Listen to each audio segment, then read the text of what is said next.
Awakened Imagination by Neville Goddard. As you have heard, this morning's subject is awakened imagination. It is my theme for the entire series of 19 lectures. Everything is geared towards the awakening of the imagination. I doubt if there is any subject on which clear thinking is more rare than the imagination. The word itself is made to serve all kinds of ideas, many of them directly opposed to one another. But here this morning, I hope to convince you that this is the redeeming power in man. This is the power spoken of in the Bible as the second man, the Lord from heaven. This is the same power personified for us as a man called Christ Jesus. In the ancient text, it was called Jacob, and there are numberless names in the Bible all leading up and culminating in the grand flower called Christ Jesus.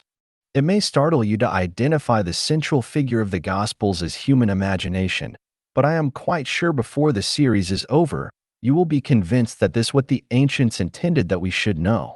But man has misread the Gospels as history and biography and cosmology, and so completely has gone asleep as to the power within himself.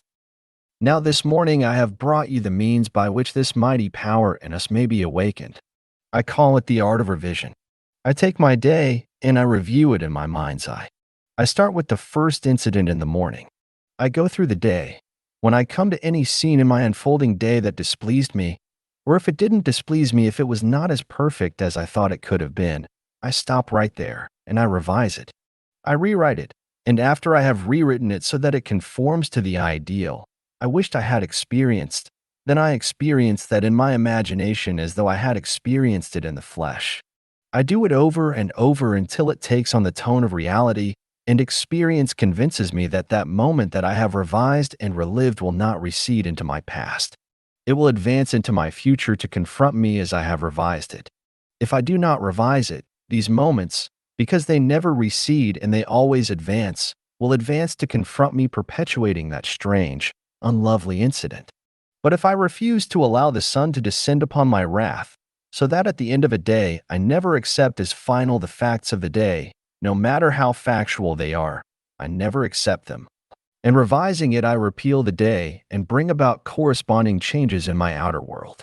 Now, not only will this art of revision accomplish my every objective, but as I begin to revise the day, it fulfills its great purpose, and its great purpose is to awaken in me the being that men call Christ Jesus, that I call my wonderful human imagination. And when it awakens, it is the eye of God, and it turns inward into the world of thought, and there I see that what formerly I believed to exist on the outside really exists within myself. No matter what it is, I then discover that the whole of creation is rooted in me and ends in me as I am rooted in and end in God. And from that moment on, I find my real purpose in life, and my real purpose is simply to do the will of Him that sent me. And the will of Him that sent me is this: that of all that He has given me, I shall lose nothing but raise it up again. And what did He give me? He gave me every experience in my life. He gave me you. Every man, woman, and child that I meet is a gift to me from my Father, but they fell in me because of my attitude towards society, because of my attitude towards myself. When I begin to awaken and the eye opens and I see the whole as myself made visible, I then must fulfill my real purpose, which is the will of Him that sent me, and the will is to raise up those that I allowed in my ignorance when I slept to descend within me. Then starts the real art of revision, to be the man, regardless of your impressions of that man, regardless of the facts of the case that are all staring you in the face. It is your duty when you become awakened to lift him up within yourself, and you will discover that he was never the cause of your displeasure. When you look at him and you are displeased, look within, and you will find the source of the displeasure. It did not originate there. Now let me give you a case history to illustrate this point. I know a few of you were at the banquet, and maybe a few of you heard me last Thursday on TV, but I doubt in this audience of say 23 or 2,400 of us, that more than say 150 heard it. And even if you heard it, you can hear it time and time again, for it is this, that if you hear it will cause you to act upon it, because as I told you, and I think I did last Sunday, but if I didn't, let me tell you now. If you attended the entire 19 and you became saturated with all that I have to tell you, so that you had all the knowledge you think it takes to achieve your objectives, and you did not apply what you received, it would avail you nothing, but a little knowledge which you carry out in action. You will find to be far more profitable than much knowledge which you neglect to carry out in action. So by repeating this case history this morning, though say 100 or 200 of you have heard it, it will help you to remember you must do something about it. This past May in New York City, there sat a lady who had been coming for years, and I made a simple observation that people must become doers of the word and not mere hearers only. For if a man only hears it and never applies what he hears, he will never really prove or disprove what he has heard. And then I told the story of a lady who had only heard me 3 or 4 times and how she transformed the life of another. And this lady hearing what one who came only 3 times and this miracle took place in her life, she went home determined that she would really apply what she had heard over the years, and this is what she did. 2 years before, after a violent quarrel, she was ordered out of her son's home by her daughter-in-law. Her son said, "Mother, you need no proof from me that I love you. It's obvious. I think I have proven that every day of my life. But if that is Mary's decision, and I regret it, it must be my decision. For I love Mary and we live in the same house, and it is our house. It is our little family, and I am sorry she feels this way about it. But you know these little things that culminate in an explosion as took place today. If that is her decision, it is mine." That was 2 years ago. She went home, and she realized that night after night for over 2 years she had allowed the sun to descend upon her wrath. She thought of this wonderful family that she loved and felt herself ostracized from it, expelled from the home of her son. She did nothing about revising it, and yet I had been talking revision to my New York audience for the past year. This is what she did now. She knew the morning's mail brought nothing. This was a Wednesday night. There had been no correspondence in 2 years. She had sent her grandson at least a dozen gifts in the 2 years. Not one was ever acknowledged. She knew they had been received, for she had insured many of them.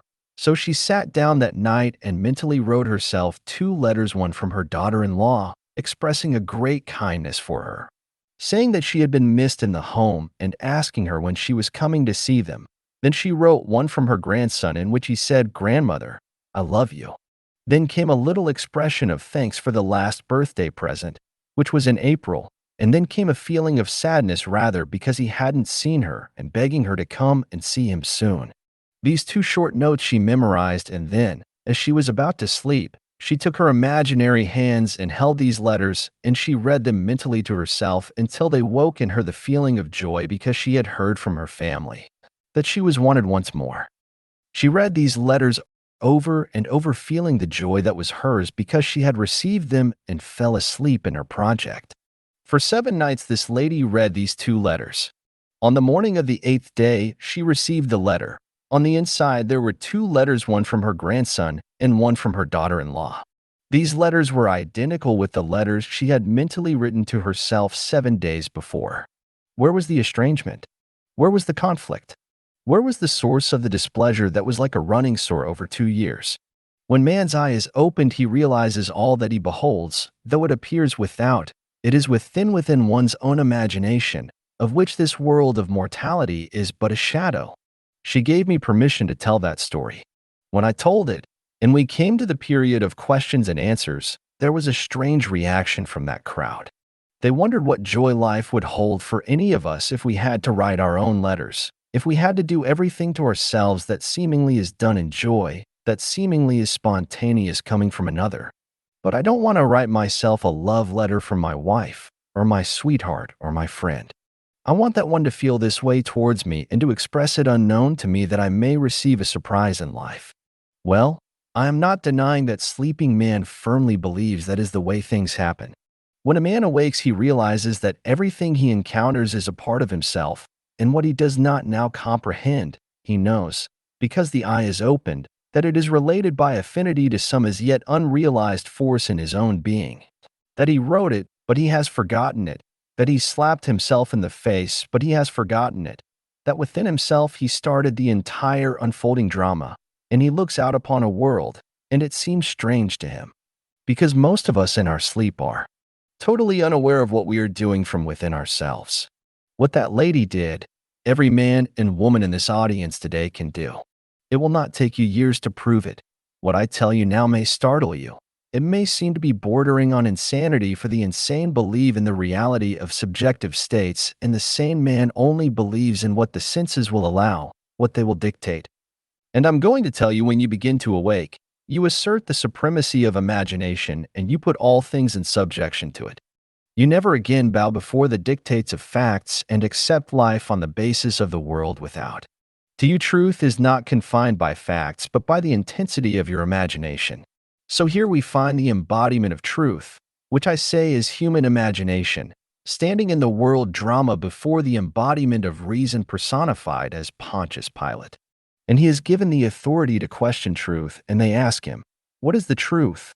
And truth remains silent. He refuses to justify any action of his. He refuses to justify anything that was done to him, for he knows no man cometh unto me save I call him. No man takes away my life. I lay it down myself. You didn't choose me, I have chosen you. For here is truth, seeing nothing hereafter in pure objectivity, but seeing everything subjectively related to himself, and he the source of all the actions that take place within his world. So truth remains absolutely silent and says nothing when reason questions him concerning the true definition of truth.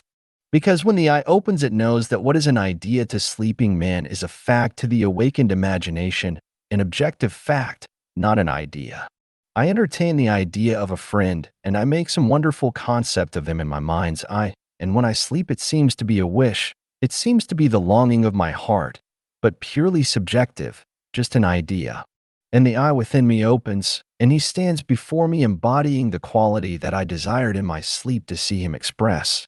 So what is an idea to sleeping man? The unawakened imagination is an objective reality to awakened imagination. Now, this exercise calls for, I would say, the active, voluntary use of imagination as against the passive, involuntary acceptance of appearances. We never accept as true and as final anything unless it conforms to the ideal we desire to embody within our world. And we do exactly what the grandmother did. But now we start it, and we do it daily. You may get your results tomorrow. It may come the day after. It may come in a week. But I assure you they will come. You do not need some strange laboratory, like our scientists, to prove or disprove this theory. Here in 1905, a young man startled the scientific world with his equation that no one could even test. It is said not 6 men lived who could understand his equation. It was 14 years later before Lord Rutherford could devise the means to test that equation, and he found that it was true, not 100%, because he did not have the means at his hand to really give it a complete test. It was another 14 years before further tests could be made. And you know the results of that equation that Einstein gave us in 1905. For today, man, not knowing the power of his own imagination, stands startled at the results of that unlocking of energy. But he was the man who said, and I put it in the first page of my new book, "Imagination is more important than knowledge." That was Albert Einstein. Imagination is more important than knowledge. For if man accepts as final the facts that evidence bears witness to, he will never exercise this God-given means of redemption, which is his imagination. Now I'm going to ask you to test this. You will not take the 3 weeks that I am here to prove it or disprove it, but the knowledge of it cannot prove itself. Only the application of that knowledge can prove it or disprove it. I know from experience you cannot disprove it. Take an objective, take a job, take some conversation with your boss, take an increase in salary. You say, well, the job doesn't allow it, or maybe the union will not allow it. I don't care what doesn't allow it. Yesterday morning's mail brought me one, where, in San Francisco, this captain, a pilot, and he writes me that I saw him backstage after one of my meetings, and there he said, "But Neville, you are up against a stone wall. I am a trained pilot. I have gone all over the world, all over the 7 seas. I'm a good pilot and I love the sea. Not a thing in this world I want to do but go to sea. Yet they restrict me to certain waters because of seniority. No matter what argument I give them, the union is adamant, and they have closed the book on my request." I said, I don't care what they have done. You are transferring the power that rightfully belongs to God, which is your own imagination, to the shadow you cast upon the screen of space. So here, we are in this room. Need it remain a room? Can't you use your imagination to call this a bridge? This is now a bridge, and I am a guest on the bridge of your ship, and you are not in waters restricted by the union. You are in waters that you desire to sail your ship. Now close your eyes and feel the rhythm of the ocean and feel with me and commune with me and tell me of your joy in first proving this principle, and secondly in being at sea where you want to be. He is now in Vancouver on a ship bringing a load of lumber down to Panama. He has a complete list that will take him through the year what this man has to do. He is going into waters legitimately that the union said he could not go. This doesn't dispense with unions, but it does not put anyone in our place. No one. Kings, queens, presidents, generals. We take no one and enthrone him and put him beyond the power that rightfully belongs to God. So I will not violate the law, but things will open that I will never devise. I will sit in the silence, and within myself I will revise the picture. I will hear the very man who told me no, and that's final, and hear him tell me yes, and a door opens. I don't have to go and pull strings or pull any wires whatsoever. I call upon this wonderful power within myself, which man has forgotten completely because he personified it and called it another man, even though it is a glorious picture of a man, but that is not the man. The real man is not in some other world. When religion speaks, if it's a real religion, it speaks not of another world. It speaks of another man that is latent but unborn in every man that has attunement with another world of meanings. So that man sat and he tuned in with another world of meaning and brought into being a power that he allowed to go to sleep because he read the laws of man too well. He accepted as final the dictate of facts, for they read him the bylaws. They read him the laws of the union. And here today he is flying the ocean as he wants to do it. The grandmother is no longer locked out from the home she loved, but she is in communion. But she was locked out by herself for 2 years. And he was locked out by himself for well over 18 months, and burning up day after day, allowing the sun to descend upon his wrath when he had the power within himself and the key to unlock every door in the world. I say to each and every one of you, I wouldn't take from you your outer comfort, your religion, for all these things are like toys for sleeping man. But I come to awaken within you that which when it awakes it sees an entirely different world. It sees a world that no man when he sleeps could ever see. And then he starts to raise within himself every being that God gave him. And may I tell you, God gave you every man that walks the face of the earth. He also gave it for this purpose, that nothing is to be discarded. Everyone in the world must be redeemed, and your individual life is the process by which this redemption is brought to pass. So we don't discard because the thing is unpleasant, we revise it. Revising it, we repeal it. And as we repeal it, it projects itself on the screen of space, bearing witness to the power within us, which is our wonderful human imagination. And I say human advisedly, some would have me say the word divine. The very word itself means nothing to man. He has pushed it off from himself completely and divorced himself from the thing that he now bows before and calls by other names. I say human imagination. As Blake said, rivers, mountains, cities, villages, all are human. When the eye opens, you see them in your own bosom. In your own wonderful bosom they all exist. They are rooted there. Don't let them fall and remain fallen. Lift them up, for the will of my Father is this, that of all that he has given me I should lose nothing but raise it up again. And I raise it up every time I revise my concept of another and make him conform to the ideal image I myself would like to express in this world. When I do unto him what I would love the world to do unto me, and see in me I am lifting him up. And may I tell you what happens to that man when he does it? First of all, he is already turned around within himself. He no longer sees the world in pure objectivity, but the whole world subjectively related to himself, and hang it upon himself. As he lifts it up, do you know he blooms within himself? When this eye of mine was first opened, I beheld man as the prophet saw him. I saw him as a tree walking. Some were only like little antlers of a stag, others were majestic in their foliage, and all that were really awake were in full bloom. These are the trees in the garden of God.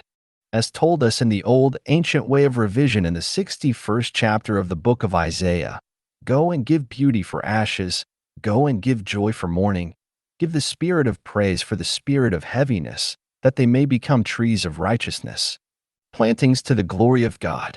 That is what every man must do. That's revision. I see ash when the business is gone. You can't redeem it. You can't lift it up. Conditions are bad. and the thing is turned to ash.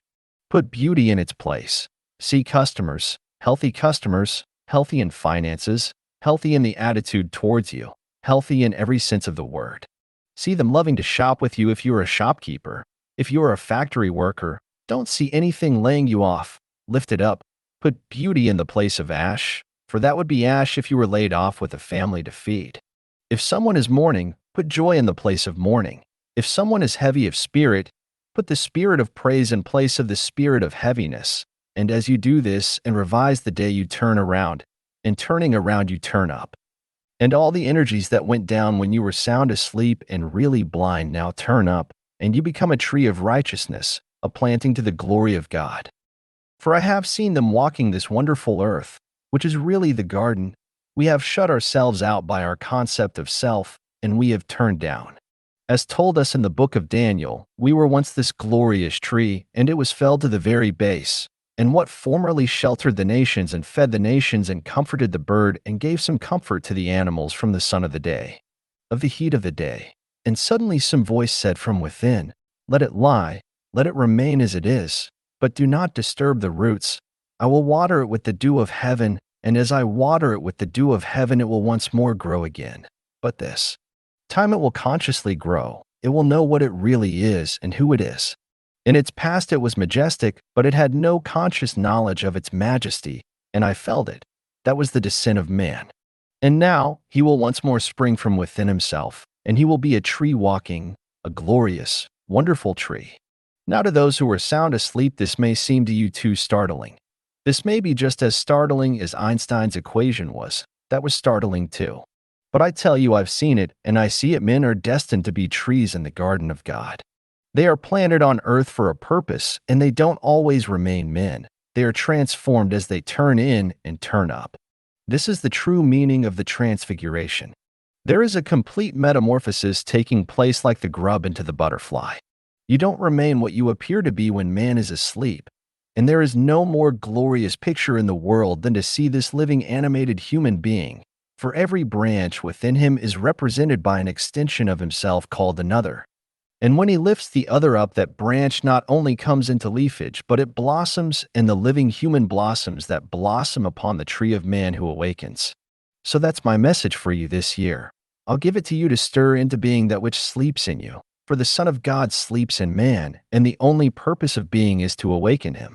So it is not to awaken this, nice as it appears to be, but this man of sense is only a casing.